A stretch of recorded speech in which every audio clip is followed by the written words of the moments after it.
On va commencer bientôt, Max, à 2. Correct? À midi et 2, on commence? Ouais, c'est bon.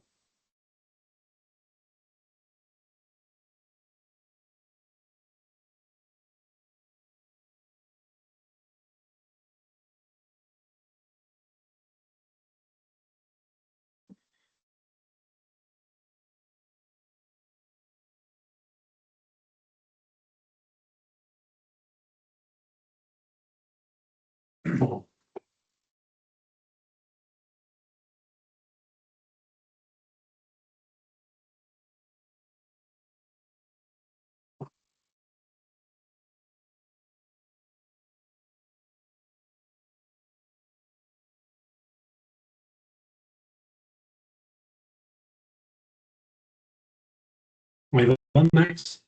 Vous m'entendez bien? Oui, on t'entend bien. Vas-y, Julien. Bonjour tout le monde, bon dîner. Merci d'être avec nous en cette belle journée du mois de mars. Je m'appelle Julien Richer de Groupe Richer. Il y en a peut-être parmi vous qui me connaissent, qu'on s'est peut-être rencontrés. Enchanté tout le monde. Merci aussi à Émilie et Irine de Harimé, excusez, d'être ici avec nous aujourd'hui. Drôle de lapsus. Rapidement, le but de la rencontre aujourd'hui, c'est de vous mettre en contact avec notre agence de placement. Au-delà d'être un fournisseur de gazon et de pavés pour vous, je pense qu'on est partenaire avec vous. On vous écoute un peu aux quatre coins du Québec. Puis l'enjeu qui revient tout le temps, bien, c'est le problème de main-d'œuvre, d'avoir des hommes, des femmes sur les chantiers pour exécuter vos projets. Donc, on avait eu comme idée de vous mettre en contact avec Arrimé. Sachez que ça fait des années qu'on fait ça. On a aidé des dizaines de paysagistes à avoir de la main-d'œuvre pour être capable d'exécuter les projets. Donc, content d'être avec vous aujourd'hui. Et puis, n'hésitez pas de poser des questions. On est là pour ça. Donc, encore une fois, merci beaucoup. Donc, à vous, Amélie et Rémi. Merci, merci Julien. Dans le fond, moi, je me présente. Je m'appelle Erin Johansen. Je suis responsable du département d'entente de service ici chez Arrimé. Mon rôle et le rôle de mon équipe, c'est de prendre contact avec les clients qui veulent commencer les démarches d'embauche de travailleurs étrangers. On vous conseille vers quel programme aller et par la suite, on crée le mandat que Arrimé va prendre en charge. Donc, le tout conclut dans mon département avec une signature d'entente de service qui est par la suite envoyée à mon équipe. Par la suite, notre rôle, c'est de bien suivre le dossier tout au long de la rédaction, la soumission et par la suite aussi être un ressource pour les clients quand les travailleurs sont ici. Fait qu'on est vraiment un département pour être le premier contact ici chez Arrimé. Super, merci Erin. Donc, bonjour tout le monde. Moi, je m'appelle Amélie Richer. Moi, je travaille chez Arrimé depuis un peu plus de 7 ans maintenant. J'occupe un rôle de gestion, mais je suis également consultante en immigration. Donc, moi, concrètement, mon rôle, c'est de travailler avec les employeurs pour les représenter auprès des instances gouvernementales dans toutes les démarches légales pour l'embauche de travailleurs étrangers temporaires. Donc, chez Arrimé, on fait beaucoup de dossiers agricoles, mais on fait également énormément de dossiers de paysagistes, des dossiers industriels, des dossiers saisonniers. De mon côté, c'est moi personnellement qui s'occupe de représenter les dossiers des paysagistes, donc des gens qui ont des entreprises comme la vôtre. Donc, ça me fait vraiment plaisir d'être avec vous aujourd'hui. Avant de commencer, petite présentation pour peut-être vous inspirer. Groupe Richer a eu ses premiers travailleurs étrangers en 2008. Naturellement, on a commencé avec le volet agricole dans nos champs. Et puis, avec le temps, pour soutenir notre croissance, aujourd'hui, l'équipe, on frôle le 100 travailleurs étrangers. Donc, ça nous a permis, avec les années, de soutenir notre croissance. Au début, c'était au niveau beaucoup opérationnel. Avec les années, les travailleurs étrangers ont beaucoup évolué chez nous jusqu'à avoir des directeurs de département qui font de la gestion. On a aussi des commis vendeurs dans nos succursales. Et puis, une des choses qui est importante aussi de savoir, nous, chez nous, on a à peu près la moitié des travailleurs qui sont dans les champs. Donc, il y a un volet agricole qui vous touche peut-être un petit peu moins. Peut-être que oui. Et puis, il y a le volet industriel qui est tout ce qui est en dehors des champs, les gars de tôle, les chauffeurs de camions, les mécaniciens, les installateurs de gazon. Donc, avec Arrimé, on fait affaire avec eux depuis au-dessus de 5, 6, 7 ans. On était anciennement avec la compagnie que je ne voulais pas nommer, que malheureusement, tantôt, en introduisant le sujet, j'ai dit. Donc, qu'est-ce que ça nous a permis avec Arrimé? Bien, vous le savez, le gouvernement met beaucoup de pression concernant l'immigration. Donc, avec Arrimé, il y a des contacts humains rapides qui se font. Perso, je parle beaucoup au propriétaire Martin Méthode qui n'est pas là, mais que je salue son soutien à lui et toute l'équipe. Donc, on a eu de l'expérience avec une ancienne agence avec qui on ne fait plus affaire. Donc, depuis qu'on fait affaire avec Arrimé, ça nous a permis de rester agile, même si on a passé de 4 en 2008 à quasiment une centaine aujourd'hui. Et avec tous les enjeux qu'on va se parler aujourd'hui, bien avec Arrimé, je vous le recommande. Puis Arrimé fait partie vraiment de notre succès pour être capable justement d'être pour vous un bon partenaire pour vous vendre les produits et les services que vous connaissez. Donc, naturellement, je le recommande. Ça peut peut-être faire peur un petit peu, mais je sais que quand les paysagistes, quand les entrepreneurs comme vous se lancent dans ce projet-là, la première année, c'est peut-être un petit peu plus complexe, la barrière de la langue, etc. Mais sachez que je ne connais pas personne qui a reculé quand ils ont commencé avec un, deux, trois, peu importe, travailleurs. Donc, pour moi, c'est un indispensable pour vous, les entrepreneurs qui voulez continuer à croître votre business avec tous les enjeux qu'on connaît aujourd'hui. Donc, voilà. Bon, n'hésitez pas. Pas de mauvaises questions. Donc, laissez-vous aller, puis on est là pour jaser, puis pour vous aider. Merci. Parfait. Merci, Julien, pour ce beau témoignage.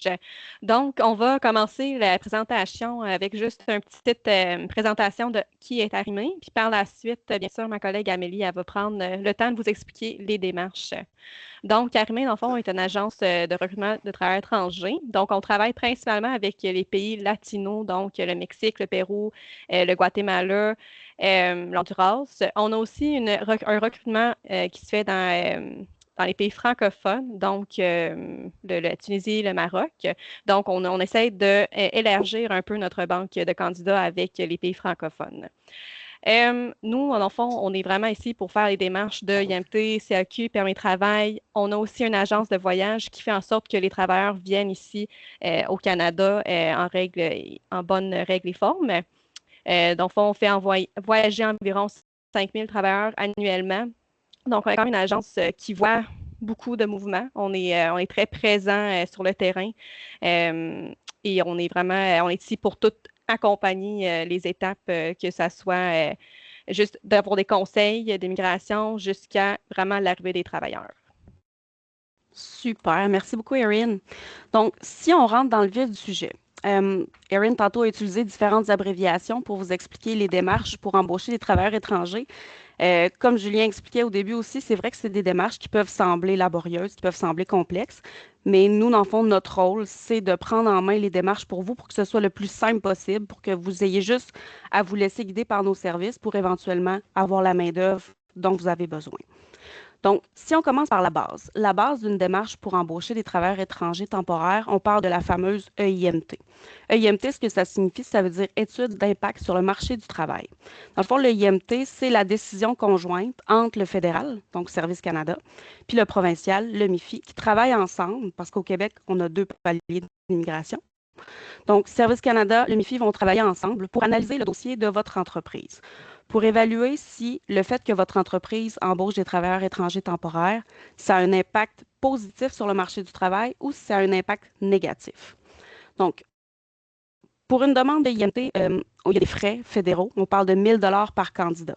Donc, par travailleur au dossier, il va y avoir un 1 000 qui est à débourser au niveau de l'entreprise directement au fédéral. Puis, gardez en tête que le IMT, c'est une étude, en fait, c'est une analyse qui va aller valider différents paramètres de votre entreprise. Est-ce que votre entreprise va avoir la capacité financière de payer les travailleurs? Est-ce que vous êtes soumis à une pénurie de main-d'œuvre? Est-ce que l'embauche de travailleurs étrangers va vraiment être une nécessité? C'est tous des genres de choses qui vont aller valider au niveau de l'analyse de l'IMT. Il y a différents paramètres au niveau des demandes de IMT. On ne va pas passer au travers tous ces paramètres-là ce midi. Par contre, gardez en tête que pour les entreprises saisonnières, il y a la dispense saisonnière parce qu'une demande de IMT vient avec une limite de travailleurs étrangers. Les entreprises industrielles n'ont pas la capacité ou n'ont pas en fait la possibilité d'embaucher le nombre de travailleurs étrangers illimité qu'ils veulent. Fait il y a un calcul, en fait, qui est fait pour que le prorata soit respecté. Dans une entreprise industrielle normale, on parle de 10 Il y a certaines entreprises qui ont droit à 20 de travail étranger. Par contre, c'est important de noter pour vous, si on parle d'un poste qui est saisonnier, bien, à ce moment-là, il n'y a pas de calcul à la limite qui va s'appliquer. Donc, pour un poste qui est 100 saisonnier, vous pouvez embaucher le nombre de travailleurs étrangers dont vous avez vraiment besoin. Vous n'êtes pas soumis à la limite de 10 Également, très important de garder en tête, une IMT, c'est toujours pour un poste qui est à temps plein. Donc, si vous avez un besoin pour des employés à temps partiel, ça ne cadre pas en fait avec les normes du programme, ce n'est pas quelque chose qui est possible. On parle vraiment d'employés à temps plein pour la durée de contrat dont vous avez besoin. En termes de délai, on sait que quand on parle de démarche gouvernementale, il faut souvent parler de délai. Pour une demande de IMT, en ce moment, qu'est-ce qu'on voit comme délai? On parle de 2 à 4 mois pour le délai d'analyse. Évidemment, en amont à l'analyse, il va y avoir les délais pour monter le dossier, pour préparer le dossier. Mais une fois vraiment que le dossier est soumis à Service Canada, pour les programmes industriels, on voit du 2 à 4 mois en ce moment. Des fois, c'est plus rapide, des fois, c'est beaucoup plus long, mais en ce moment, un 2 à 4 mois, c'est pas mal la moyenne. Au niveau fédéral, parce que comme je vous ai dit tantôt, on a 2 paliers ici d'immigration au Québec. D'un côté, Service Canada va analyser votre entreprise, mais de l'autre côté, le MIFI, donc le palier provincial, veut aller accepter les candidats. Donc, on parle ici du certificat d'acceptation du Québec. Parallèlement, pendant que Service Canada fait son analyse, le MIFI au provincial va analyser les candidats directement. Donc, c'est vraiment la partie provinciale du dossier. Le Québec va aller s'assurer que les candidats, est-ce qu'ils répondent au poste, est-ce qu'ils répondent aux besoins, est-ce que les critères sont respectés, est-ce qu'il y a des antécédents migratoires, ce genre de choses-là. C'est ce qui va déboucher sur le certificat d'acceptation du Québec. Comme l'analyse, autant Service Canada que le MIFI se fait en parallèle, les délais sont relativement les mêmes. Habituellement, on soumet la demande à Service Canada en même temps qu'au MIFI. Puis quand les décisions sont rendues, comme c'est une décision qui est conjointe, on reçoit le IMT puis les CAQ à peu près en même temps. Donc, même chose pour le côté provincial, on parle d'un 2 à 4 mois à peu près. Au niveau des frais, pour le MIFI, on parle de 466 par candidat pour l'année 2026. Service Canada n'évalue pas, en fait, ne change pas ses frais d'année en année, mais le MIFI, lui, de son côté, à chaque année, ils vont aller actualiser les frais. Donc, pour l'année de référence 2026, on est à 466 par candidat. Important de vous préciser aussi qu'au niveau provincial, les frais sont divisés en 2 parties. Donc, le 466 par candidat, c'est un frais qui est total parce que pour chaque candidat, il y a un frais d'employeur à payer et il y a un frais aussi pour le travailleur. Donc, dans les faits, on parle de 233 pour l'employeur puis 233 pour le candidat, qui donne un total de 466. On a indiqué aussi la notion de poste dénominalisé parce que depuis 2 ans à peu près, on a maintenant la possibilité de soumettre les dossiers de manière anonyme pour les travailleurs. Donc, à ce moment-là, si vous avez un dossier, vous savez un peu que vous voulez aller de l'avant, mais vous n'êtes pas certain de quel travailleur, vous avez des références que vous voulez passer en entrevue, ce genre de choses-là, bien, on peut être proactif puis déposer d'avance la demande de IMT sans nommer directement les candidats maintenant pour pouvoir ensuite les nominaliser une fois que le IMT va être sorti. Donc, c'est une stratégie qui n'est pas possible dans l'agriculture primaire, mais dans les volets industriels des dossiers, c'est possible. Donc, on préfère le mentionner. Ça peut être quand même vraiment pratique là, pour certaines entreprises. Donc, on a le IMT, on a les CAQ pour chacun des candidats. arrive maintenant la notion du permis de travail. Oui, Maxime?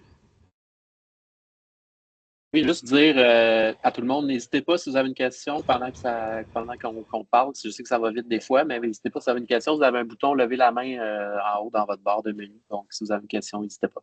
C'est Super. tout. Merci. Merci, Maxime.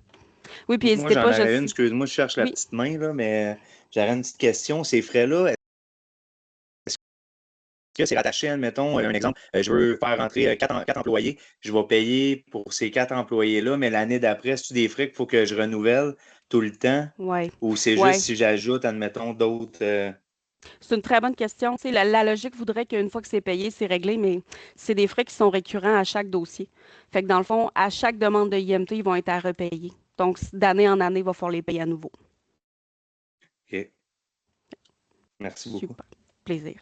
Fait que dans le fond, on a parlé de l'IMT, on a parlé du CAQ. Une fois qu'on a une IMT positive, donc que Service Canada reconnaît la nécessité puis la conformité de votre entreprise à embaucher des travailleurs étrangers, que le MIFI accepte les candidats qui ont été sélectionnés, bien, à ce moment-là, on peut faire la démarche pour le permis de travail.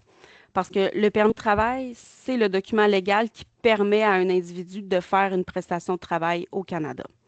Il y a différents types de permis de travail. Il y a le permis de travail fermé. Donc, c'est un permis de travail qui est exclusif à votre entreprise. Gardez en tête que quand on fait une démarche de IMT, de facto, le permis de travail qui va être lié à cette IMT-là, ça va être un permis de travail qui va être fermé. Donc, ce que ça veut dire, c'est que le travailleur, quand il va arriver, va se faire remettre son permis de travail. Ça va être écrit le nom de votre entreprise dessus. Donc, le travailleur ne pourra pas, légalement parlant, travailler en même temps pour une autre entreprise. Donc, sa prestation de travail va être exclusive pour votre entreprise. Il y a la notion de permis de travail ouvert qui existe aussi, on le souligne. Par contre, dans une demande de IMT, ça ne sera jamais un permis de travail que vous allez recevoir, un permis de travail ouvert. Mais c'est des permis de travail qui existent plus dans des démarches de résidence permanente. Donc, si le travailleur étranger est en démarche pour éventuellement rester de manière permanente au Canada, bien, dans certains cas de figure, il peut se voir octroyer un permis de travail qui est ouvert. Mais dans la majorité des cas, les permis de travail avec lesquels vous allez transiter, ça va être des permis de travail fermés. C'est bon. Maintenant, on a parlé de IMT, on a parlé de CAQ, on a parlé de permis de travail. Même avec l'amalgame de tous ces documents-là, les travailleurs étrangers n'ont pas encore le droit de mettre le pied au Canada. Fait que par la suite, c'est la demande de visa ou d'AVE qui va venir clore le dossier. Donc, le visa, c'est le document, en fait, qui permet à un ressortissant étranger d'entrer en sol canadien. Pour certains pays, on parle de visa. Pour certains pays, on parle d'AVE, d'autorisation de voyage électronique. Ça dépend, en fait, là, c'est quoi les ententes avec le Canada. Mais la plupart des pays latinos, on a une obligation de visa. Donc, à ce moment-là, si la demande de permis de travail est faite de l'extérieur du Canada, bien, de facto, il y a un visa qui va être octroyé en même temps. Donc, une fois que ça c'est approuvé, le travailleur va enfin pouvoir prendre l'avion, s'en venir.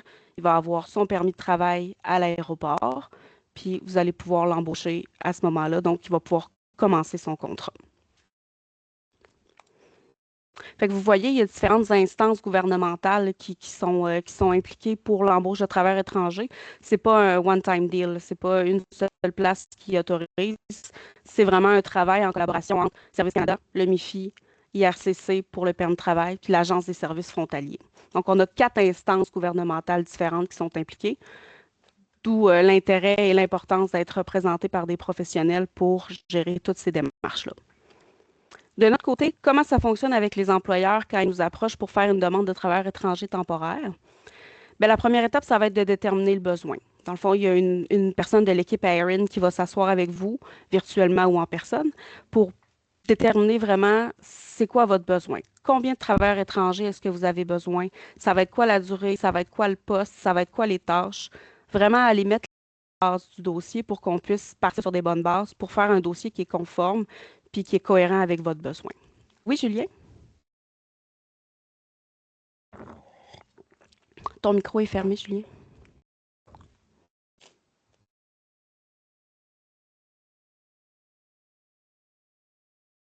Ton micro est encore fermé, ouais. Julien. Désolé, il y a une question de Marc-André Côté, l'avez-vous? Est-ce que des travailleurs étrangers peuvent avoir accès à une carte CCQ? Certains de nos travaux sont régis par la CCQ. La réponse est oui. Oui, il y a des travailleurs étrangers qui peuvent avoir les cartes CCQ. Par contre, nous, de notre côté, on ne peut pas garantir qu'ils vont les obtenir parce que c'est une démarche qui se fait une fois qu'ils sont arrivés. Mais oui, dans nos clients employeurs, il y a beaucoup qui sont régis par la CCQ puis qui s'arrangent pour que les travailleurs obtiennent les cartes. Super. Parfait. Fait que, récapitulation du processus. Donc, une fois qu'on a déterminé le besoin, ben, par la suite, c'est l'équipe chez Arrimé qui va monter le dossier. Dans le fond, la rédaction des formulaires, tout ce qui est la saisie de données, la paperasse, nous, on s'en occupe. C'est en majeure partie ça notre rôle. Donc, on va remplir tous les formulaires qui sont nécessaires pour la demande. On va soumettre la demande de IMT à Service Canada. On va soumettre les demandes de CAQ au MIFI. Puis, pendant l'analyse, c'est là que moi, mon rôle de consultante entre en ligne de compte, c'est qu'on représente le dossier. Ça arrive assez souvent, je dirais peut-être même la majorité des cas, que les agents veulent aller valider des choses en cours d'analyse. Ils vont demander des fois des documents complémentaires. Ils vont aller chercher différentes informations pour s'assurer que les informations qui ont été mises dans le dossier sont véridiques. Bien, à ce moment-là, nous, on s'occupe de faire la représentation du dossier. Donc, répondre aux agents, évidemment en concert avec vous, mais aller chercher les documents nécessaires pour que tout soit conforme pour éventuellement qu'on ait une décision dans le dossier. Une fois que le IMT et le CAQ sont obtenus, bien, à ce moment-là, on peut aller de l'avant avec la démarche de permis de travail et visa, comme j'expliquais tout à l'heure, pour qu'éventuellement les travailleurs puissent préparer leur arrivée. Quand tout est approuvé, le IMT, les CAQ, les permis de travail, les visas, bien, à ce moment-là, c'est là que notre agence de voyage entre en ligne de compte.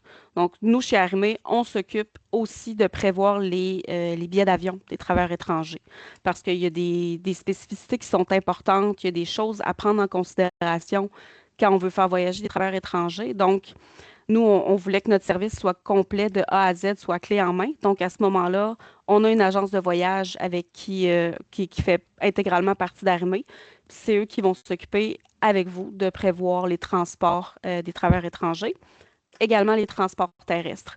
Des fois, les travailleurs arrivent à Montréal, vous êtes en Beauce, peu importe, bien à ce moment-là, on a une équipe qui s'occupe aussi de faire le transport terrestre, qu'on appelle, donc pour que les travailleurs puissent transiter de l'aéroport jusqu'à votre entreprise. Donc, vous voyez, on prend en charge la démarche de A à Z.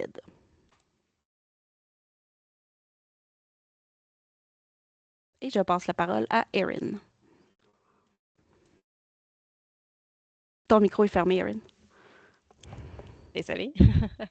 Bon, mais merci Amélie. Ça, je pense que ça a été très clair, toutes les étapes. Oui, Maxime. On a une question dans le chat avant que vous poursuiviez. C'est possible de faire une demande de travailleur pour 2 ans et de laisser prendre des vacances pour qu'il retourne dans son pays quelques semaines? C'est une belle question, ça. Quand on analyse la demande de IMT, Service Canada analyse ce qu'il appelle le besoin réel de l'employeur. C'est-à-dire qu'ils ne veulent pas mettre une IMT pour 2 ans si le besoin réel n'est pas d'un poste pour 2 ans. Il y a une certaine marge de manœuvre quand même. Tu sais, des fois, j'ai des employeurs qui font des contrats de 1 an, puis que là-dedans, le travailleur prend des vacances, mettons, de 1 mois ou 2 mois. Ça va. Par contre, plus que ça, c'est plus ou moins conforme aux yeux de Service Canada. Il y a mieux vraiment qu'on fasse une IMT pour la durée de poste qui est vraiment nécessaire. Puis, j'ai juste un petit bémol aussi. Jusqu'à tout récemment, le programme bas salaire permettait des contrats qui pouvaient aller jusqu'à 2 ans. Maintenant, c'est 1 an, la limite de contrat. Oui, Julien? Est-ce que ça peut passer si, exemple, oui, je fais de l'aménagement paysager l'été et je fais du déneigement l'hiver? Est-ce que Oui. ça peut être possible? Oui, il y a plusieurs entreprises qui font ça. Puis, tu sais, quand on détermine le poste sur la demande de IMT, il y a certains postes qui impliquent autant l'aménagement paysager que le pelletage de neige. Fait qu'à ce moment-là, on peut aller cibler ce poste-là, puis le besoin devient annuel. Ouais. Est-ce qu'un paysagiste peut avoir des opérateurs de machinerie sur le déneigement TET? Ça, c'est vraiment du cas par cas selon l'analyse, selon la machinerie qui va être utilisée. Habituellement, nous, c'est plus des pelleteurs manuels. Mais tu sais, il y a toujours moyen de voir c'est quoi exactement le besoin. À ce moment-là, c'est l'équipe d'Erin qui analyse ça. Merci. Parfait. Donc, on va continuer un peu avec les avantages d'embaucher les travailleurs étrangers. Donc, ici, dans votre PowerPoint, vous allez voir qu'il y a quand même, j'ai ciblé quelques-uns. Mais c'est sûr qu'il y a beaucoup d'avantages d'embaucher des travailleurs étrangers. Moi, quand je parle avec mes clients, qu'est-ce qui ressort le plus, c'est que c'est des individus très travaillants. Donc, c'est du monde qui vient ici avec un besoin de travailler. Ils ont des bonnes habitudes de travail aussi. C'est du monde travaillant qui vont être ici à l'heure, qui vont vraiment se donner pour son emploi. Donc, en général, c'est les commentaires qu'on a par rapport aux travailleurs étrangers. Donc, ça, bien sûr, aussi, c'est avec les travailleurs latinos que nous, on travaille principalement avec.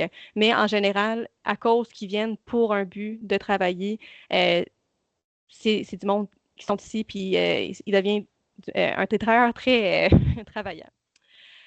Aussi, le prochain point, répondre aux besoins de main-d'œuvre.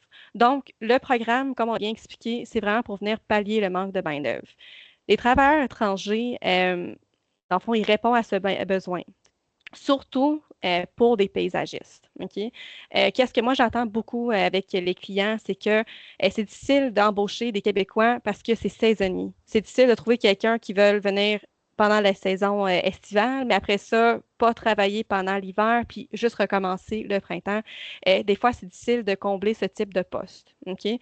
Donc, les travailleurs étrangers, eux, ils répondent à ce besoin-là. Ils viennent pour la saison et pour eux, c'est très facile de partir à la fin de la saison. Ils vont être avec leur famille pendant Noël, pendant quelques mois, puis par la suite revenir au printemps prochain. Okay? Donc, ça vient vraiment pallier et répondre à ce manque de main-d'œuvre que souvent on voit dans l'aménagement paysagiste. L'autre point, bien sûr, c'est manœuvre fiable. Donc, comme j'avais mentionné un peu dans le premier point,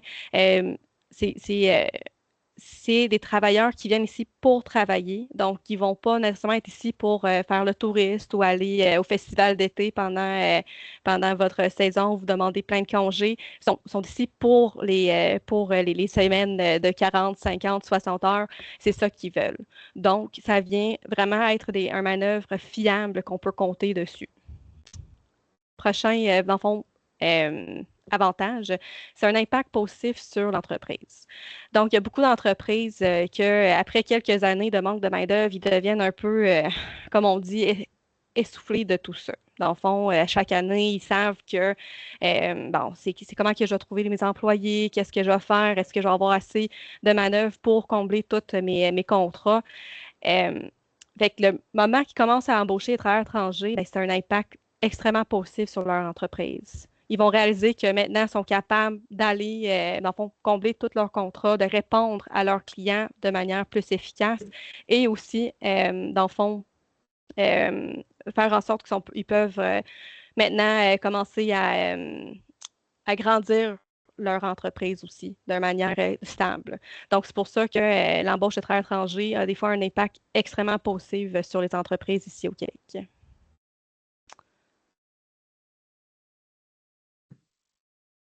J'irai dans les questions. C'est une deuxième qui est rentrée. Je vais me permettre.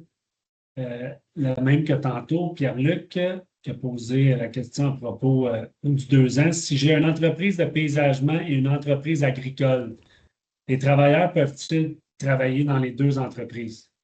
Malheureusement, la réponse, c'est non pour ça. Oui. Parce que comme on l'a expliqué tantôt, le permis de travail va être exclusif à l'entreprise qui a fait la demande de IMT.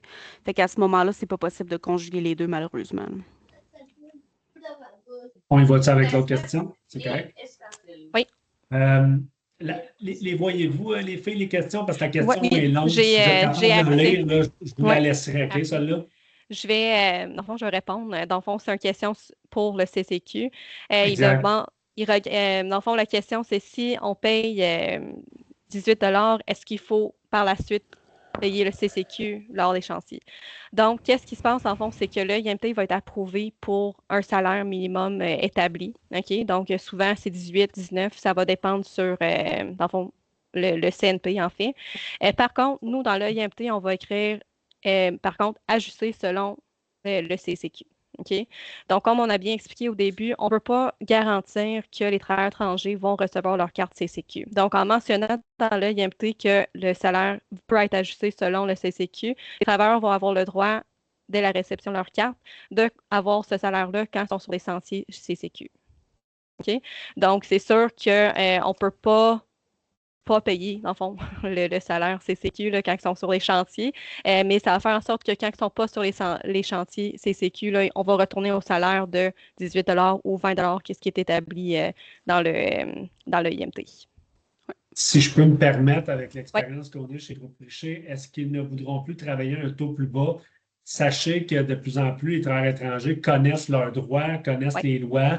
De notre côté, supportés par Arrimé puis nos ressources humaines aussi. Donc, sachez que quand on respecte tout le monde, la réglementation, le travailleur, il n'y a pas de problème, il garde sa motivation puis ça se passe quand même très bien, mais il faut respecter les lois le plus possible. Ouais. Puis moi aussi, ce que je conseille aux clients souvent, c'est la transparence. C'est que ce soit très clair pour le travailleur que des fois, il va payer ce salaire-là parce qu'il est régi par la CCQ, mais que ce n'est pas son salaire régulier. Puis que s'il fait un chantier dans lequel il n'y a pas la CCQ, bien, à ce moment-là, il va avoir son salaire sur son IMT. Habituellement, quand il n'y a pas de zone grise, que c'est clair pour eux, bien, à ce moment-là, il n'y a pas de problème. Il y avait une portion aussi sur le logement dans la question. Dans le volet bas salaire, en fait, l'employeur a deux choix. Soit vous vous assurez que le travailleur se trouve un logement qui est abordable. C'est sûr que nous, chez Arrimé, cette option-là, on la conseille plus ou moins parce qu'on fait affaire avec des travailleurs hispanophones qui arrivent ici qui connaissent personne. Donc, à ce moment-là, nous, on encourage fortement les employeurs à aller vers la deuxième option, qui est de fournir un logement. Puis à ce moment-là, il y a des déductions, oui, qui sont prévues par les normes du travail, notamment l'article 6 de la CNESST. Donc, en ce moment, ça statue le montant à peu près 60 $ par semaine là, que vous pouvez aller déduire pour le logement. Il y a une question qui est reposée en rapport avec ça, qui est pavage du Roussil. Oui. OK, mais est-ce que possible de prendre une sorte de ristourne quelconque? Une ristourne. La question? Non, je ne suis pas sûre de comprendre la question. Ouais. Toi, Erin? Prenez le micro, les boys.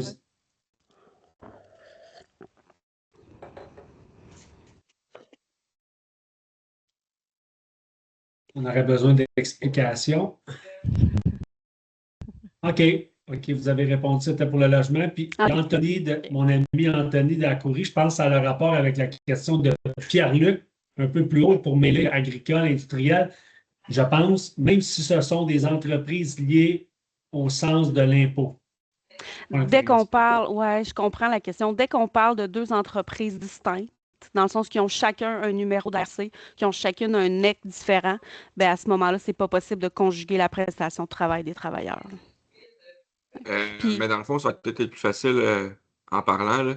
Oui. Mais mettons, ils sont payés toujours par la même compagnie, mais les tâches qu'ils font, ils peuvent être faites, mettons, dans un autre volet, un autre domaine? La réponse, c'est oui et non. Je vous dirais que c'est de l'analyse au cas par cas selon les besoins, mais gardez en tête que la sous-traitance, c'est pas légal au niveau de Service Canada pour les travailleurs étrangers. Par contre, ça arrive des fois qu'il y a des entreprises qui embauchent des travailleurs étrangers puis qui les font travailler sur des contrats avec d'autres entreprises. L'important, c'est que les travailleurs soient supervisés par l'entreprise qui a fait le IMT, qu'ils soient payés, évidemment, par l'entreprise qui a fait le IMT. Ouais. OK, merci. Plaisir. Je crois que Pierre-Luc, tu as une question, ouais. OK. Salut. Oui, dans le fond, c'est encore en lien avec ça. Est-ce que vous m'entendez bien? Oui. OK. Comme que l'autre disait, ça pourrait être pratique que ça soit un peu flexible dans le sens que, surtout en agricole, souvent il y a des périodes de l'année où on a moins de besoins, puis les autres entreprises ont moins de besoins. Ça pourrait pas être une genre de coopérative, un genre d'OSBL qui gérerait les travailleurs, puis les travailleurs pourraient travailler dans différentes fermes parce que d'une ferme de carottes, ils ont plus de travail pendant une période, les fraises ont plus de besoin pendant une autre période. Ça pourrait pas être un peu plus comme ça. Ça serait merveilleux que ça soit flexible comme ça, c'est sûr. Par contre, Service Canada ils ont différentes missions dans leur analyse des dossiers, puis protéger les droits des travailleurs pour eux, ça passe par contrôler qui peut les embaucher puis à quel moment. Ceci étant dit, là, aujourd'hui, on a parlé beaucoup des programmes industriels, mais gardez en tête que pour l'agriculture primaire, il y a un programme qui s'appelle le PTAS. C'est le programme des travailleurs agricoles saisonniers. Dans le PTAS, il y a une sorte d'hybride au niveau du permis de travail qui permet des transferts beaucoup plus facilités. Fait que, tu sais, des entreprises agricoles qui ont des moments, en fait, de besoin de main-d'œuvre qui ne sont pas en même temps, qui sont complémentaires, bien, il y a possibilité que les travailleurs se promènent d'entreprises comme ça. Mais ça vient avec des demandes de IMT pour chacune des entreprises, mais pas des demandes de permis de travail. Fait que tout ça pour dire que dans l'agriculture primaire, oui, il y a une certaine flexibilité avec le PTAS, mais pas dans les volets industriels. OK, mais dans le fond, le PTA, c'est les programmes de transfert. Mettons, en fin de saison, qu'il a fait la saison des fraises, mais après ça, il peut aller faire la saison des récoltes de fruits. Oui. OK, ouais, je comprends. Ouais. OK. OK. Bon, je t'en sais. Plaisir. Et donc, main levée. Oui. Allez-y. Moi, c'est en lien avec le logement, là, savoir, est-ce qu'il faut que ça soit absolument comme une maison, un appartement, ou ça peut être un peu comme des genres de roulottes de parc ou des trucs comme ça, tu sais, un exemple, là, tu loues un camping puis tu pognes un fifth wheel, admettons, avec des chambres fermées pour mettre un ou deux candidats dedans. Bien, dans l'agriculture primaire, il va y avoir des inspections de logement qui vont être obligatoires pour soumettre une demande de IMT. Dans les programmes industriels, il n'y a pas d'inspection de logement à proprement parler, fait que les employeurs ont un petit peu plus de latitude. Par contre, gardez en tête qu'il y a des nouvelles réglementations qui s'en viennent pour que les habitations des travailleurs étrangers soient mieux encadrées. Fait que, tu sais, des chambres à louer, ça, il n'y a pas de problème. On voit souvent ça, là, des maisons de chambre qui louent des chambres pour des travailleurs étrangers, des appartements, ça va. Dans certains cas de figure aussi, des fois, des maisons mobiles, des trucs comme ça. Dans l'industriel, comme je vous dis, ils n'auront pas inspecté le logement, mais il faut quand même garder en tête qu'il faut que ce soit une habitation qui est conforme aux yeux de la loi là, de l'hypothèque. Ouais. OK. Puis, Merci. si je peux me permettre d'ajouter aussi, là, qu'est-ce que j'aime bien dire à nos clients, là, c'est ben, en fond, est-ce que toi, tu aimerais ça vivre pendant une période quand même assez longue dans ce logement-là? C'est aussi à considérer que si les travailleurs sont bien, normalement, leur prestation de travail aussi va suivre. Par contre, si c'est un logement où que, il y a beaucoup trop de monde dedans, c'est pas un logement qui est isolé bien, ça va faire en sorte que, on va avoir des problèmes par la suite avec les travailleurs, soit que ben finalement ils décident dans le fond, que ça impacte directement leur prestation de travail. Donc, c'est aussi de faire attention, là, de penser aussi de cette manière-là. Parfait. Puis, je vois aussi dans les questions des commentaires en lien avec le fait que 60 $, c'est vraiment pas beaucoup. On est d'accord à 100 %. C'est malheureusement pas un montant sur lequel les employeurs ont une incidence. C'est vraiment les normes du travail qui déterminent ce montant-là. On a relevé plusieurs fois à la CNSST que ce n'est pas un montant qui est représentatif des montants de logement qu'on voit aujourd'hui, mais malheureusement, pour l'instant, c'est la limite qui est établie.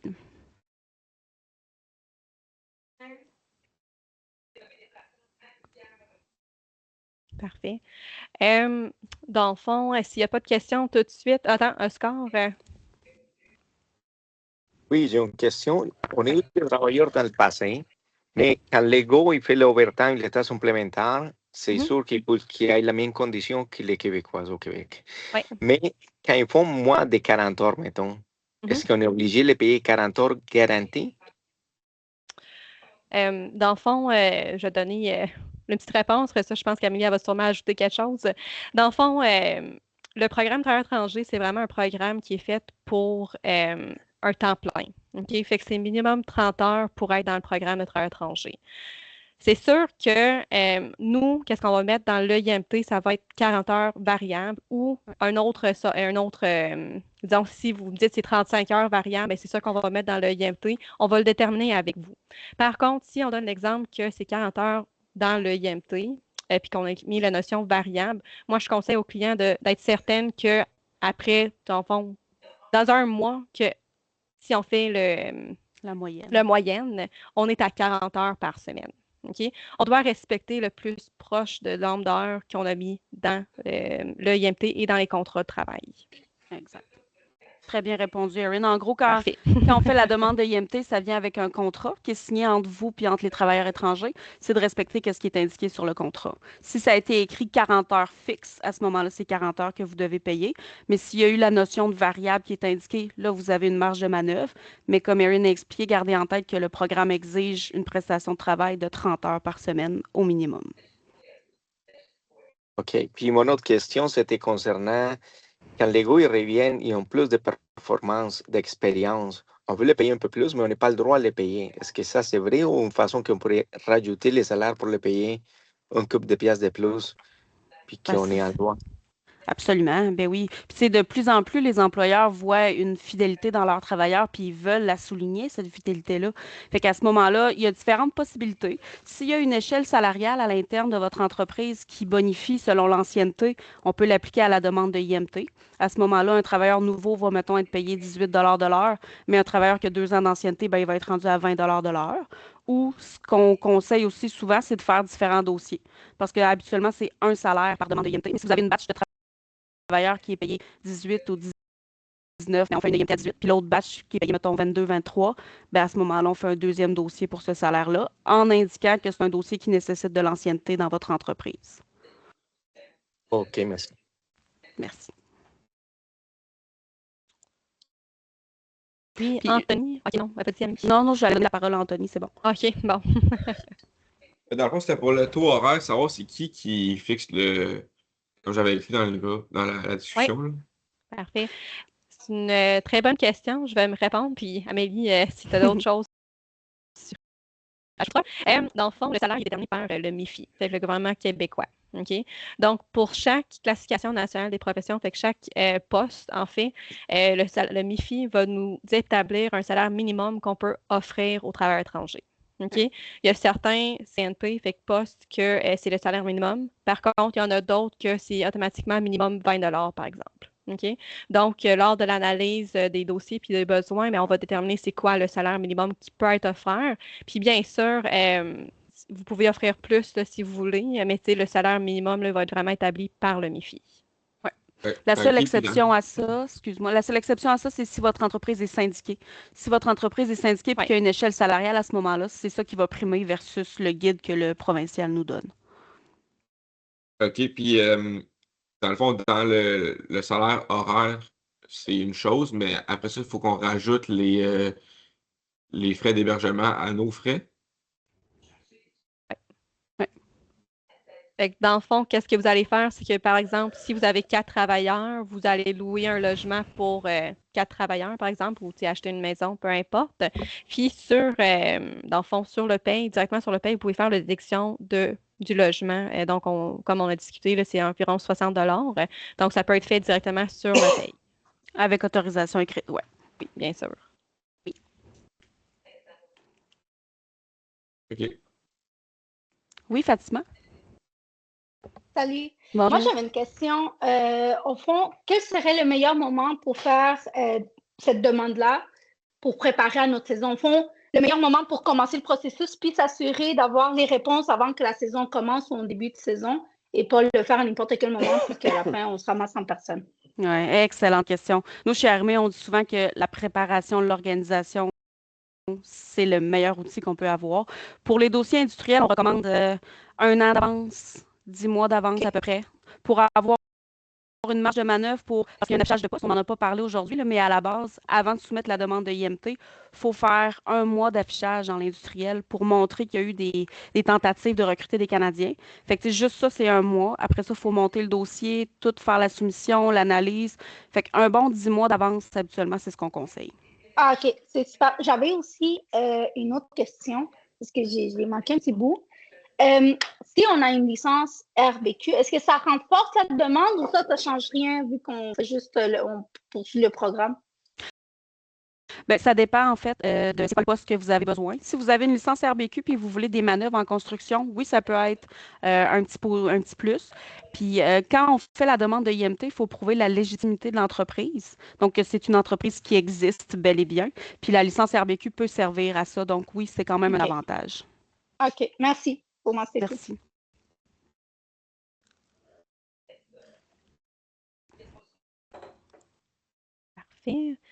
Parfait. Dans le fond, s'il n'y a pas d'autres Excuse-moi. questions. OK, oui. Oui, excuse. Ben, dans le fond, tu as mentionné 12 mois 10 à 12 mois pour l'industriel, mais dans les cas de paysagistes comme nous, ça serait le même temps ou? Oui. Oui, dans le fond, les paysagistes, vous êtes considérés industriels, fait qu'un 10 à 12 mois. Les entreprises en agriculture primaire, le processus est un peu facilité, fait que pour l'agriculture, on parle de 6 à 8 mois, mais pour tout ce qui est hors agriculture, on parle de 10 à 12 mois. OK, merci. D'ailleurs, dans le fond, nous, on commence bientôt nos relances pour la saison 2027. Donc, Ouais. c'est sûr que pour la saison 2026, là, ce ne serait pas possible d'aller chercher des travailleurs étrangers. Mais d'ici quelques semaines, on va commencer à relancer nos clients, là, de vraiment commencer à nous contacter pour préparer la saison 2027. Oui, Dominique? Bonjour. Moi, je voulais simplement savoir, y a-t-il des entreprises qui louent des travailleurs étrangers? Non, ce n'est pas possible de louer des travailleurs étrangers. Dans le fond, ils viennent avec des permis de travail fermés qui sont vraiment spécifiques pour l'entreprise qui l'embauche. Fait qu'il faudrait qu'ils travaillent en sous-traitance pour l'entreprise par laquelle ils ont été engagés, là. Oui, mais dans le fond, il faut vraiment garder en tête que la notion de louer des travailleurs étrangers pour Service Canada, c'est pas légal parce que pour Oui. eux, dans le fond, c'est OK. comme un peu c'est gros à dire, mais de la traite de personnes. Fait qu'à ce Oui. moment-là, c'est vraiment important que ce soit, comme on expliquait tantôt, l'entreprise qui fait la demande de IMT, qui supervise les travailleurs puis qui les Travail. paye. Ouais, OK. C'est bien. Parfait. Merci. merci. Oui, Fatima. Oui. Fait que j'ai une autre question. Pour les personnes qui ont fait, qui sont les travailleurs étrangers qui sont déjà ici, qui sont en train de travailler avec quelqu'un d'autre, puis ils ont un permis ouvert. Ouais. Est-ce que eux, par la suite, s'ils ont la possibilité, exemple, si moi j'ai rencontré un travailleur étranger qui est ici, qui a un permis ouvert, fait que l'année prochaine, il revient, mais il voudrait aller d'un autre endroit. Est-ce que j'aurais la possibilité de faire une demande pour cette personne-là? Oui, Oui, très bonne absolument. question. En fait, les permis de travail ouverts, déjà, ils peuvent commencer à travailler pour vous sans problème parce qu'ils ne sont OK. pas reliés à une entreprise spécifique. Ils ont pas d'entreprise, ils ne sont pas venus par un programme de travail étranger. Par contre, c'est sûr, s'il y a besoin d'aller renouveler ce permis de travail, c'est une analyse à faire pour voir s'il est éligible pour par la suite rentrer dans le programme de travail étranger.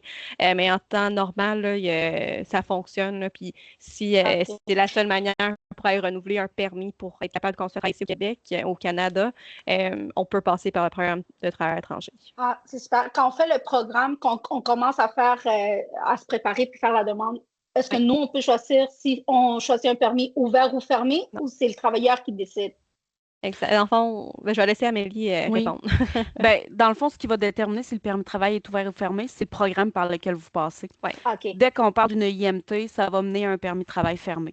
OK. OK. Souvent, les permis de travail ouverts, en fait, c'est dans les cadres de demande de résidence permanente qui sont en analyse.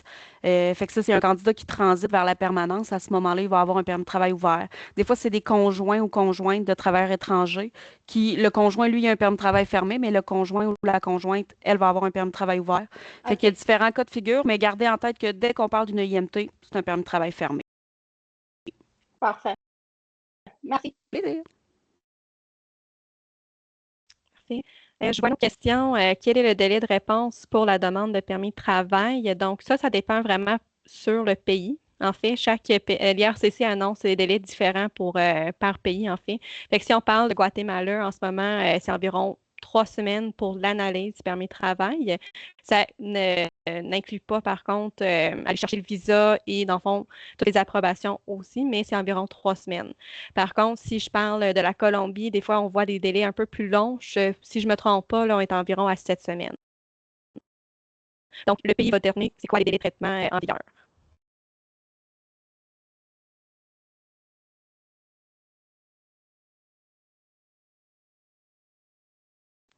Good. Tu voulais-tu continuer avec nos services? Oui. Donc, nos services, dans le fond, comme vous avez pu lire, là, on fait des consultations d'immigration et en ressources humaines. Donc, on est ici pour vraiment vous guider dans le programme de travail étranger. Amélie et nos 2 autres consultantes peuvent vraiment faire des consultations spécifiques sur vos besoins. On prépare les demandes de IMT et CAQ. On va aller faire les demandes de permis de travail et de visa. Fait qu'on peut les faire de l'intérieur ici au Canada pendant que les candidats sont encore ici, ou on peut le faire de l'extérieur. Fait qu'on va vraiment leur accompagner dans leur pays pour qu'ils reviennent par la suite. On fait le recrutement au Mexique, Guatemala, Pérou et les pays francophones. Comme on a mentionné, on a notre agence de voyage aussi qui s'assure que le tout passe bien jusqu'à la fin, donc jusqu'à leur arrivée, et aussi pour leur départ à la fin de la saison. On a des services d'accompagnement personnalisés, donc si vous avez besoin, dans le fond, une consultation d'interprétation, traduction, des documents RH. Donc, on est ici pour vous appuyer dans tout ce qui est travail étranger. Donc, on est capable de personnaliser nos services pour vous. On fait aussi le service de déclaration de revenus d'impôt. Donc, les travailleurs étrangers, tout comme tous les Canadiens, on doit faire la déclaration d'impôt à chaque année. Nous, on prend en charge ce service-là pour être certaine que c'est bien fait et avec les conditions spécifiques aux travailleurs étrangers. Et comme j'ai mentionné, là, on fait la traduction là, pour vous. Merci. Est-ce qu'il y a d'autres questions?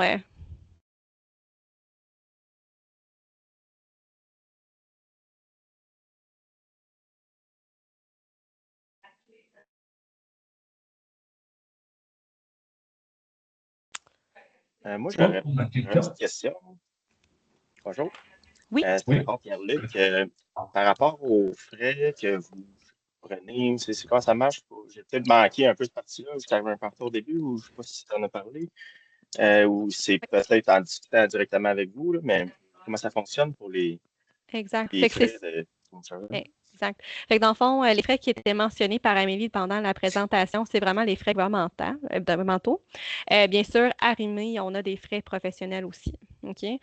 Donc, c'est sûr que juste comme ça, je ne pourrais pas vous les expliquer en détail. Là. Par contre, si vous voulez prendre contact avec nous, là, ça nous ferait plaisir de vraiment discuter les frais. Ça dépend vraiment des programmes, durée de contrat, la complexité aussi, quelle sorte de sélection qu'on fait pour les travailleurs.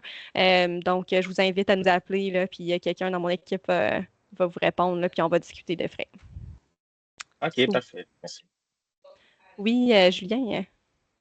Si je peux me permettre, là, sous toute réserve, là, le volet industriel, les sous qu'il faut, j'aime pas le mot dépenser là, parce que c'est pas une dépense, c'est un investissement. Donc, les sous qu'on investit avant que les travailleurs arrivent, puis on propose une question là-dedans. Est-ce que le travailleur peut se désister? Qu'est-ce qui se passe? Est-ce que je perds mes sous? Ça viendra après, vous pourrez répondre.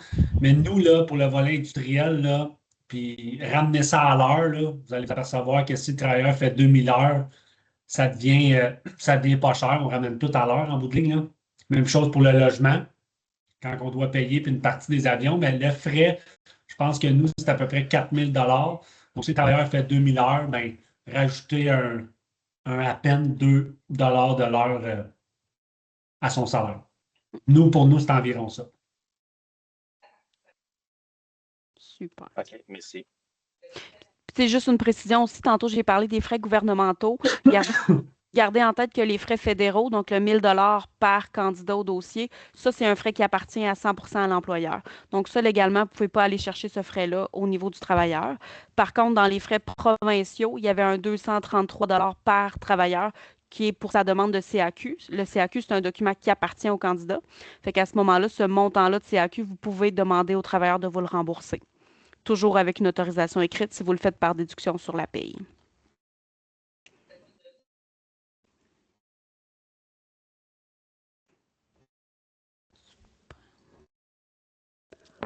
Oui, Fatima. Oui, moi j'ai une question par rapport au investissement pour la location de la chambre ou de l'appartement ou tous les frais qui viennent avec.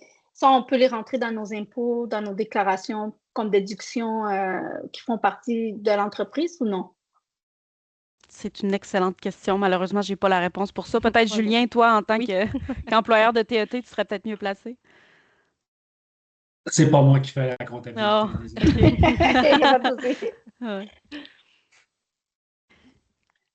J'aurais peut-être une autre petite question. C'est peut-être un peu touché comme question, mais j'ai vu, mettons, Bombardier engageait des travailleurs de leur usine du Mexique pour venir travailler ici, puis ils ne rentraient pas dans les taux horaires, les conventions salariales d'ici, parce que les travailleurs acceptaient de faire le travail ici, puis ils étaient payés en pesos, comme s'ils travaillaient dans l'usine là-bas, là. Je ne sais pas si c'est quelque chose que tu Ouais, es au courant, là, mais ouais. euh, je sais que ça ne se fait pas vraiment en agriculture, mais ça Non. pourrait faire en sorte qu'on soit beaucoup plus concurrentiel. Puis au lieu de faire pousser les aliments au Mexique, on pourrait les faire pousser ici. Puis ça pourrait être, il me semble, quelque chose qui pourrait être intéressant. C'est sûr, c'est un peu triste pour eux autres de se faire payer moins cher, mais point de Ouais. vue, tu sais, les faire travailler là-bas encore pour beaucoup moins cher, c'est encore moins avantageux pour eux, je trouve, là. C'est sûr. Puis, tu sais, ce qui est intéressant dans ta question, Pierre-Luc, c'est que ça ici, là, cette situation-là, on parle d'un programme qui est complètement différent. Ça, dans le fond, c'est le PMI, le Programme de mobilité internationale, qui permet de la mutation d'employés au sein d'une même entreprise entre les différents pays. Fait que, tu sais, c'est pas les mêmes normes exactement, c'est pas les mêmes fonctionnements qu'une IMT. C'est vraiment une entente qui est faite entre le Canada puis le Mexique, où est-ce que admettons une entreprise qui a une usine au Mexique puis une usine au Canada, ben, elle peut permuter ses employés d'un bord ou de l'autre pour avoir plus de facilité. Fait que, tu sais, ça, c'est des programmes qui sont complètement à part puis qui permettent certaines facilités. Mais, tu sais, si je pousse le parallèle, une entreprise agricole qui aurait une plantation, mettons, au Mexique puis une au Canada, ben, il pourrait aller vers ce genre de projet-là, ouais. OK. Parce que, tu sais, c'est quelque chose, genre, je me disais, si Bombardier le fait, puis je ne sais pas s'ils ont eu des sanctions par rapport à ça ou quoi, là. Tu sais, une année, ça a passé aux nouvelles, là, mais Ouais. ça pourrait peut-être permettre aux agriculteurs québécois d'être un peu plus concurrentiels avec les États-Unis, puis le Mexique, qui produisent avec des taux horaires beaucoup plus, ouais, tu sais, ils ont des conditions de travailleurs avec moins d'avantages que nous, là. Ouais, Fait c'est que, sûr. Mm. c'était une idée, là. Je me demandais, c'est quoi votre point de vue là-dessus. Vous ne faites pas ça, d'aider les agriculteurs avec ça ou le monde avec ces genres de programmes-là? Ben, nous, dans le fond, pour les agriculteurs, c'est vraiment le volet agricole. Fait que, tu sais, c'est la partie agriculture primaire du PTET, du Programme de travail étranger temporaire.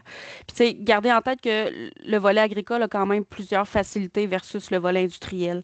Fait qu'il y a quand même une petite part des choses qui est faite au niveau de Service Canada, mais je suis d'accord avec toi, Pierre-Luc, qu'il y aurait moyen d'avoir une meilleure concurrence, mais pour l'instant, c'est pas ça que les programmes permettent, là. OK, merci. Merci. Je vois qu'Oscar et Julien ont des questions aussi. Oscar, Oscar en premier. oui. Oui, ma question se concernant les accidents de travail, puis deuxièmement aussi les reliés à la RAMQ. Est-ce qu'ils ont le droit d'avoir la RAMQ, puis comment on fait qu'on les enregistre, ou c'est quoi les procédures? Ouais. Fait que les travailleurs étrangers, dans le fond, dans le programme bas salaire, dans l'industriel, ils ont droit à RAMQ après 90 jours d'être ici en sol québécois. Après ça, vous pouvez faire l'inscription pour les travailleurs avec eux, puis ils auront accès à leur carte. Il faut que le contrat, si je ne me trompe pas, soit au minimum 6 mois par contre. Sinon, ce que nous, on fait, là, c'est qu'on les inscrit à une assurance complémentaire ou qui fait l'équivalent de la RAMQ, s'ils n'ont pas accès à la RAMQ, pour qu'ils soient couverts ici pour les accidents de travail ou peu importe, là, pour être capable de consulter. Les travailleurs aussi sont protégés par le CNSC puis les normes du travail. Fait qu'en cas d'accident de travail, là, c'est sûr que le CNSC vient leur appui aussi, là. Puis, c'est un des avantages, en fait, de faire affaire avec Arimé, c'est que nous, on a un partenariat très, très étroit avec une assurance privée qui s'appelle la Oui. Cohen. Donc, tous les travailleurs étrangers, dès qu'ils sont dans l'avion avec Valeria Voyage, ils sont assurés par la Cohen. Fait qu'à ce moment-là, le délai de carence dont Erin parlait tantôt, Oui. la petite période où est-ce qu'ils ne sont pas éligibles à la RAMQ, ben, en faisant affaire avec nous, ça n'a pas vraiment d'incidence parce qu'ils sont assurés dès qu'ils mettent le pied en sol Exact. québécois. Ouais, exact. Il y avait Michel aussi qui avait mis dans le chat la mention du taux de chômage. C'est vrai que c'est important d'en parler parce que en ce moment, il y a des mesures plus restrictives en lien avec le PTET. Dans l'agriculture primaire, ça ne s'applique pas, mais dans les dossiers industriels, il y a certains, c'est classé par région métropolitaine de recensement. ARMR. Si le taux de chômage est plus élevé que 6 à ce moment-là, Service Canada n'accepte pas de recevoir des demandes de IMT. Donc, selon où est-ce que votre entreprise est située, c'est possible que vous n'ayez pas la possibilité de faire une demande de IMT. Donc, ça, si vous voulez en discuter, n'hésitez pas à nous appeler. Nous, on analyse avec les codes postaux des lieux de travail où est-ce que vous êtes situé, quel RMR s'applique. Puis si jamais là, vous n'avez pas la possibilité de faire une demande de IMT, bien, à ce moment-là, on peut regarder pour d'autres options. Oui, Oscar? Concernant votre frais, mettons si le travail qui arrive, il est blessé pendant une période de temps, qu'on le paye ou peu importe, parce que j'ai vu dans le passé que les gars y arrivaient, pour expliquer qu'ils ne travaillaient pas, on les retourne à son pays après toutes les règles, tout en règle. Est-ce qu'il faut commencer un autre dossier, il faut au complet, ou c'est comme une échange de travailleurs? Mais dans le fond, une fois que le IMT a été utilisé pour une demande de permis de travail, la place de ce travailleur-là devient utilisée aux yeux du fédéral. Fait qu'à ce moment-là, si, admettons, il vient, puis pour une raison X, ça ne fonctionne pas, qu'il soit blessé ou qu'il se désiste, peu importe, qu'il doit repartir, bien à ce moment-là, il faut refaire une demande de IMT, refaire un CAQ, refaire un permis de travail pour remplacer ce travailleur-là. Donc, dans cet exemple-là, si le travailleur arrive, il se blesse, il doit repartir, pour le remplacer, ça prend un nouveau dossier, malheureusement, oui. Oui, Julien? Dernière question, je l'ai mis dans le chat. Nous, on le vit là, avec nos TET industriels. J'ai l'info, là, mais j'ai un manque de précision. Là. Pouvez-vous nous parler concernant, il y a de la réglementation qui va être en rapport avec parler français pour les travailleurs étrangers. Il va y avoir des cours obligatoires à suivre parce que sinon, ils vont perdre le droit de venir travailler au Québec. Oui, c'est relativement nouveau. En fait, le provincial a rajouté une exigence de francisation pour les travailleurs étrangers qui ne font pas partie de l'agriculture primaire. Donc, après 36 mois de travail en sol québécois, les travailleurs vont devoir avoir un certain niveau de français pour pouvoir renouveler leurs autorisations de travail. Ce qui est quand même bien, c'est que c'est après 36 mois de travail fait. Donc, admettons qu'ils font des contrats de 6 mois, bien, à ce moment-là, vous avez plus de temps. Mais oui, effectivement. Donc, on encourage fortement les entreprises à se préparer déjà. On offre des cours de francisation à nos entreprises, tout ça. Il y a des écoles de francisation qui sont sur place aussi. Il y a des subventions qui sont données. Mais oui, il faut commencer à penser à la francisation des travailleurs étrangers, là. Puis, gardez en tête aussi que le niveau de francisation qui va être exigé, c'est un niveau de français à l'oral uniquement. Ça ne sera jamais à l'écrit. Puis c'est un niveau de français qui est entre le de base et l'intermédiaire. On ne parle pas d'un français nécessairement avancé, mais d'un français intermédiaire.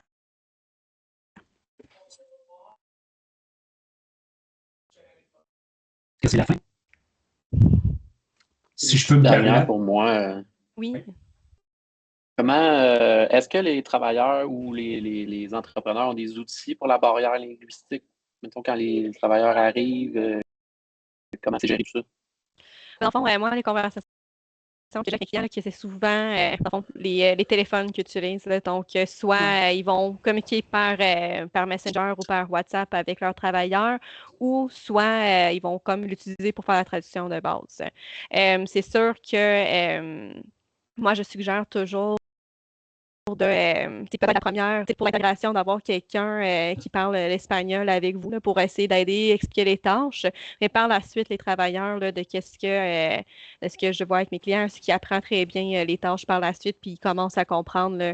Mais c'est sûr que la plupart de mes clients là, utilisent leur téléphone, puis les services traducteurs sur le téléphone. Oui, Fatima. OK. Moi, j'ai une question. C'est un peu répéter la question que Michel avait mis dans le clavardage, mais pour les entreprises qu'on est dans la métropolitaine, on est Laval, Grand Montréal, puis je sais qu'il y a le bassin que souvent ils sont fermés pour. Qu'est-ce qui arrive dans ce cas-là? Il faut juste attendre ou il y a d'autres alternatives? Bien, si vous êtes directement sur l'île de Montréal ou à Laval, le bas salaire en ce moment est complètement fermé parce que le taux de chômage est trop haut. À ce moment-là, le volet agricole demeure possible. Fait que, s'il y a une partie agricole à votre entreprise, c'est possible quand même de regarder en fait les possibilités. Sinon, je le mentionne pour que vous le sachiez, mais il y a le haut salaire aussi. Parce que dans le volet industriel des travailleurs étrangers, il y a le bas salaire, le haut salaire, qui est déterminé en fait selon évidemment le salaire qui est donné au TET. le refus de traitement ne s'applique pas au salaire. Donc, un poste un peu plus spécialisé ou quelque chose qui demande plus d'expérience ou quoi que ce soit, puis que vous allez jusqu'à 34,62 $ de l'heure, à partir de ce salaire-là, il n'y a plus de refus de traitement qui est en vigueur. OK. OK. Puis, fait que Terrebonne rentre aussi dans le Grand Montréal, c'est ça? Il faudrait que je regarde. Oui, Erin, OK. Oui, Ben oui, le Terrebonne, ça rentre à Montréal, dans la RMR. Je suis vraiment pas une bête en géographie. C'est correct, c'est pour savoir. Merci. Merci. La Rive-Sud, c'est-tu la même chose? Ben, tout ce qui est englobé par la région administrative de Montréal. Fait que la région 06, là, ça, c'est considéré comme un refus de traitement en ce moment. Ah, fait que dans le fond, on est là. OK. Ça va être Ouais. pour les futures années, là. Peut-être. Oui, puis tu sais, les refus de traitement, c'est jamais quelque chose qui est coulé dans le béton. En ce moment, c'est comme ça, mais ça se peut que quand ils réactualisent les taux de chômage, ça change. Ça se peut aussi que les entreprises qui font de la pression au niveau du gouvernement réussissent à faire tomber cette mesure-là. Fait que ça peut changer là, à tout moment, là. Sauf que, tu sais, il faut quand même être dans notre délai de carence de 10-12 mois. Ouais. Tu sais, si on arrive en plein milieu de l'été, puis là, ils décident qu'ils ouvrent les valves, ben, là, tu sais, on est fait un peu, là, on Ouais. saute une autre année. Oui. OK, merci. Je vous invite, c'est une très bonne question, là, puis c'est très sensible comme sujet, là, ça avait passé aux nouvelles, puis tout ça.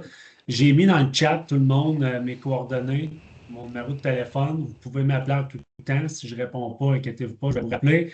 Je pourrais vous aider en rapport peut-être avec cette question-là. On l'a vécu, nous autres, à un certain niveau. On a trouvé des solutions avec Arrimé. Si vous avez d'autres questions, c'est quoi la différence entre un Guatémaltèque ou un Mexicain en général? Est-ce qu'ils ont le droit d'avoir des permis de conduire? Est-ce qu'ils travaillent quand il fait froid? Est-ce qu'ils travaillent quand il ne fait pas beau? Qu'est-ce qui se passe le samedi, le dimanche, le soir, etc.? Vous avez mes coordonnées dans le chat. N'hésitez pas pour ceux qui veulent peut-être pencher vers faire une demande.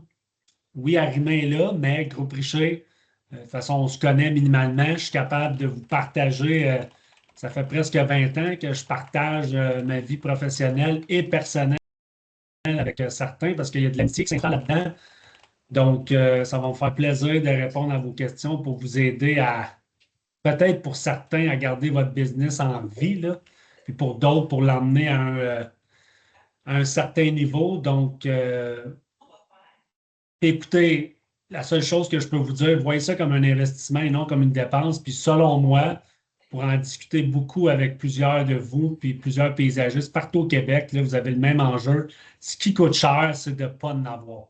Donc, cela dit, s'il y a d'autres questions, n'hésitez pas. Sinon, la gang d'Arrimé, désolé pour la présentation, je n'ai pas appelé le bon nom. Je suis désolé. C'est pas grave. Dites-les pas à Martin. Merci beaucoup. Je pense que tout le monde est enthousiaste, mais là, c'est plus le fait que c'est plus ou moins possible là, que ça désenchante un petit peu, là, mais je comprends la situation. Je t'invite à m'appeler, mon ami. Oui, c'est bon. Mais merci.